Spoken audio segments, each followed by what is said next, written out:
Hello everyone, and welcome to this video on introducing free body diagrams.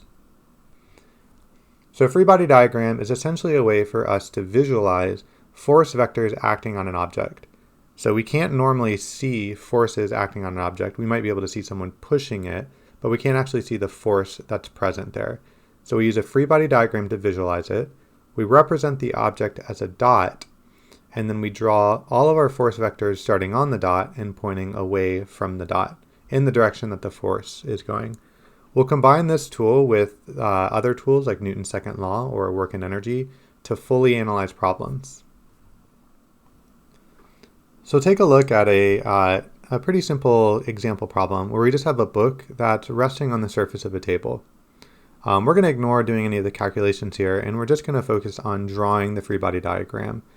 So we'll draw a setup of the book on the table, and we know that the gravity force from the Earth, or the gravitational pull from the Earth, is down towards the center of the planet, and we know that the book is on the surface of the table, and it's a horizontal surface, so we should have a normal force that points perpendicular away from the surface, and those two forces should be equal in magnitude because they're keeping the book at rest. Now we could change this problem slightly and say that the only thing that we're adding here is that there is a person pushing down on the book as well. So for whatever reason, they're trying to hold it down onto the table. So we're going to have a downward force of gravity. We'll still have a normal force, but we want to draw that last because we also have this person pushing downwards with some applied force. So we have two downwards arrow. But we know that the book is still going to be at rest. So what we should show is that those two downwards arrows, whatever their lengths are, whatever their magnitudes are, the normal force should match their combined lengths or their combined magnitudes, but pointing in the upwards direction. So you see that the normal force actually increases to further support the book while we're pushing down on it. Now let's take the book off the table and lift it up 2 meters above the ground, and we'll release it. So as soon as we release it, that's the point that we're focusing on here. There is no surface anymore. The book is no longer on the table. We're no longer touching it because we've released it. So the only force acting on the book is the pull from gravity towards the center of the Earth, or towards the ground. So our free body diagram is simply just a downwards arrow that's equal to the mass of the book times the gravitational field, or little g.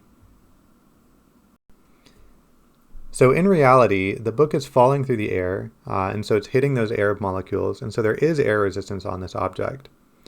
But we will ignore air resistance in all of our problems unless the problem indicates otherwise. Let's take a look at one more example where we have a person throwing a tennis ball horizontally with some applied force. So we're actually going to do two free body diagrams here, one while the person is throwing the ball, and the other after the person releases the ball.